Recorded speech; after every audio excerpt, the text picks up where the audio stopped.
Now, what is social research? Professionals who conduct social research may study a variety of topics related to human behavior and interactions, including interpersonal encounters, the formation of societies, and the development of individual personalities. Investigating these topics can help social scientists learn more about how individuals, groups, and societies interact, develop, and function. Understanding this practice and what it involves can help you determine if you want to pursue career in psychology, sociology, or anthropology. Social research is the study of social trends, dynamics, and principles that exist between individual and within society. Professionals perform social research in order to better understand the social factors that motivate and influence human beings and to analyze how and why humans interact with each other. This broad category of research includes topics in many social science fields. So organizations may use social research to improve their marketing practices, and government institutions can use research to inform legislature and other policies. There are different types of social research. The researchers may refer to approach used in their research as a type of research. The four commonly referenced types. First is primary, which involves gathering new data through the creation of an experiment or study when conducting social research. Professionalism may gather data through a variety of resources, including surveys, interviews, and observations.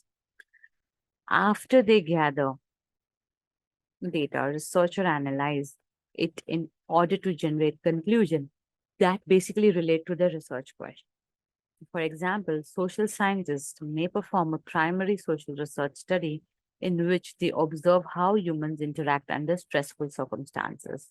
Then is secondary research, which involves analyzing and generating conclusion from data that already exists.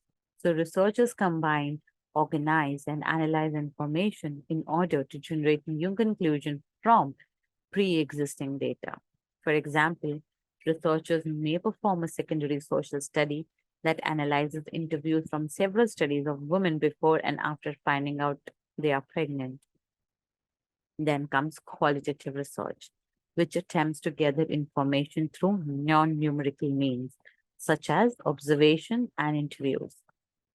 The researchers often conduct studies in participants' environment to increase trust and accuracy. Then they analyze qualitative data by formulating themes from the observations and descriptions made during the research. For example, social qualitative research study may involve observations and analysis of a single long form interview of a death row. Then comes quantitative research. This uses numerical data to arrive at conclusion. Researcher can collect this data with methods such as polls, surveys, and questionnaires. These methods, researchers measure specific variables and analyze the data in order to find statistical results.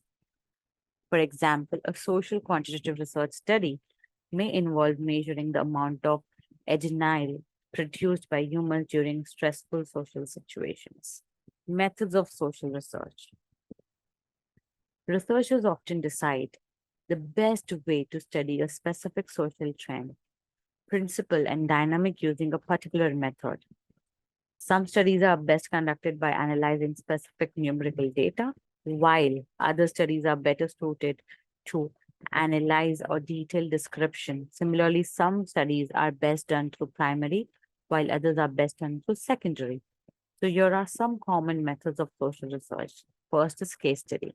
Case studies are a type of qualitative research that involves as in-depth analysis of a particular individual, group, or situation to analyze trends and establish themes. Researcher may conduct the interviews or observation for case studies, or they may analyze information that already exists.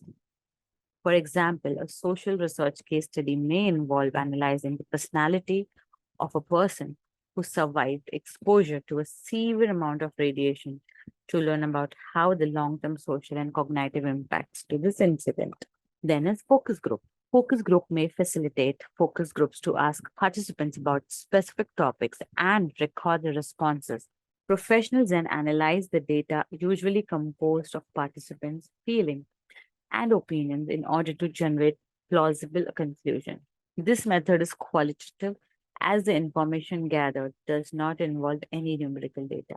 Structured interviews. This method involves asking research participants specific questions to gather information relevant to research question. As opposed to questionnaire or survey, this method is qualitative because it generates conclusion from the quality of the answer given during the interviews, not the quantity. For example, a researcher using a structured interview method may compose a panel to answer specific question about a recent piece of legislation. Longitudinal studies. These types of studies follow the same individuals throughout a long course of time, usually more than few years, gathering specific data that relates to the study. These studies are more challenging to complete as they require researchers and test subjects to take part in the study for many years.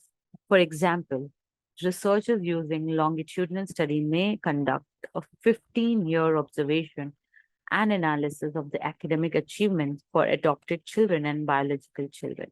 Then comes surveys and questionnaires. This method involves asking many people the same set of questions in order to determine the statistical proportion of the answers given by people within the testing group. For instance, researchers using the survey or questionnaire method may be a study that asks 5,000 people what they consider as the best city of retirement. These type of studies are quantitative as they focus on statistical information within the research. Correlation studies. This study involves researchers attempting to general correlations between two socially related variables using statistics. For instances, researchers may begin a correlation study of 5,000 test subjects that attempt to generate a connection between graduating college early and receiving a higher salary. Correlation studies are quantitative as correlations are statistical events. Delphi method.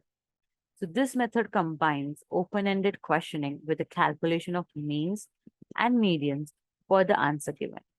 Researchers take the quality of the answers into account throughout the study, but the quantity of the mean also allows the researchers to generate conclusions.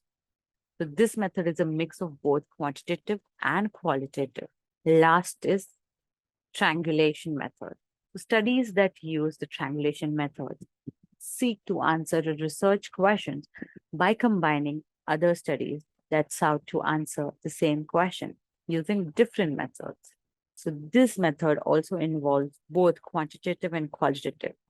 So for instance, a secondary social research study about the socialization of toddlers that uses the triangulation method may combine a quantitative study on the average age of full language comprehension and a qualitative study on three toddlers that have only interacted with their parents.